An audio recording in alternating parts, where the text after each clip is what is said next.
दिल्ली में अफसरों की नौकरशाहों की तैनाती और तबादले पर अधिकार किसका होगा? दिल्ली सरकार का होगा। सुप्रीम कोर्ट की संविधान पीठ ने अपने फैसले में साफ कर दिया है कि इस पर अधिकार दिल्ली सरकार का होगा। यानी केंद्र सरकार ने जो दावे किए थे वो दावे सुप्रीम कोर्ट की संविधान पीठ ने दरकिनार कर दिए। कितनी बड़ी जीत मानते हैं इसे आप अपने मुवक्किल के लिए? देखिए, दिल्ली सरकार की, दिल्ली की चुनी हुई सरकार के लिए काफी बड़ी जीत है, क्योंकि 2018 में जब जजमेंट आ गया था संविधान बेंच का और उसने काफी सारी चीजें क्लैरिफाई करके कह दिया था कि पावर जो है वो चुनी हुई सरकार का है, उसके बावजूद जो ये सर्विसेज का मामला है उस पे सेंट्रल गवर्नमेंट ने अपनी जो प्रक्रिया थी या जो तरीका था वो उसके कंटिन्यू किया और सर्विसेज का कंट्रोल जारी रखा।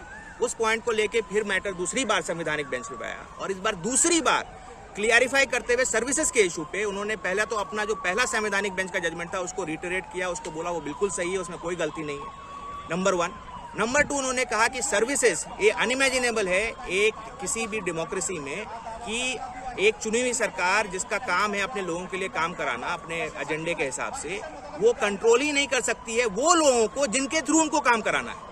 ये तो संवैधानिक प्रणाली बिल्कुल हिल जाएगी, सुप्रीम कोर्ट का मानना है। और इसलिए उन्होंने कहा कि जो भी सर्व कर रहे हैं दिल्ली सरकार के अंदर, चाहे वो ऑल इंडिया सर्विस ऑफिसर्स हों, चाहे वो किसी और सर्विस की हों, लेकिन वो दिल्ली सरकार में काम कर रहे हैं, वो रिपोर्ट करेंगे दिल्ली सरकार को। और दिल्ली असेंबली की भी पावर है नई सर्विसेज बनाने की, नई चीजें करने की, दिल्ली में पब्लिक सर्विस कमीशन बनाने की। एंट्री 41 पूरा अवेलेबल है, ये भी क्लैरिफाई किया। तो अब चाहे अगर तो दिल्ली असेंबली दिल्ली में एक पब्लिक सर्विस कमीशन भी बना सकती है इस जजमेंट के बाद। यानी कुल मिलाकर इसको पाथ ब्रेकिंग तो कहने से तोड़ फोड़ वाली चीजें आ जाती हैं, इसको लाइट हाउस जजमेंट कह सकते हैं। हाँ, आप लाइट हाउस, कभी भी सरकारों के जहाज रास्ता भटकेंगे तो ये फैसला उनको रास्ता दिखाएगा। हाँ नहीं, ये लाइट हाउस जजमेंट है, ये वही पोजीशन रिटरेट करता है जो संवैधानिक पोजीशन है। बट क्योंकि सेंट्रल गवर्नमेंट ने एक दूसरा राह ले ली थी जो गलत राह थी, उसको अब सुप्रीम कोर्ट ने सही राह पे ले आए।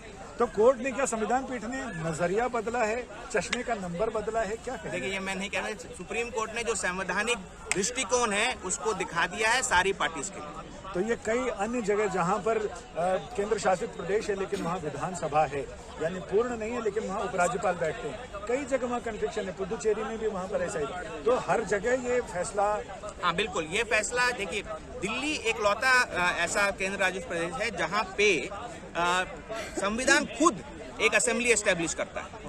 पौंडीचेरी में पार्लियामेंट की एक्ट के थ्रू है, जम्मू कश्मीर में भी पार्लियामेंट की एक्ट के थ्रू है। तो दिल्ली का एक अपना कैटेगरी है, एक सबसे अबाउट। लेकिन जो भी प्रिंसिपल्स आज सुप्रीम कोर्ट ने कहे हैं, जो जहां असेंबली होती है, जहां चुनी हुई सरकार होती है, वो चाहे एक्ट के थ्रू भी हो, तो वो प्रिंसिपल्स काफी हद तक वहां पे भी अप्लाई करेंगे, चाहे वो पुडुचेरी हो या कोई और केंद्र शासित। इस फैसले के बाद पूर्ण विराम लग जाता है या फिर तो डाल में पात केंद्र सरकार खामोश रहेगी या कुछ और नया? देखिए, मैं वो आपका जो क्वेश्चन है वो फ्यूचर को प्रेडिक्ट करने का क्वेश्चन है, प्रेडिक्ट नहीं कर सकता हूं। लेकिन आज जो डिसीजन है इसने पूरी पोजीशन पूरी तरह से क्लैरिफाई कर दी है। अब कोई कंफ्यूजन नहीं बच रहा है कि दिल्ली में चुनी हुई सरकार के पास पावर है।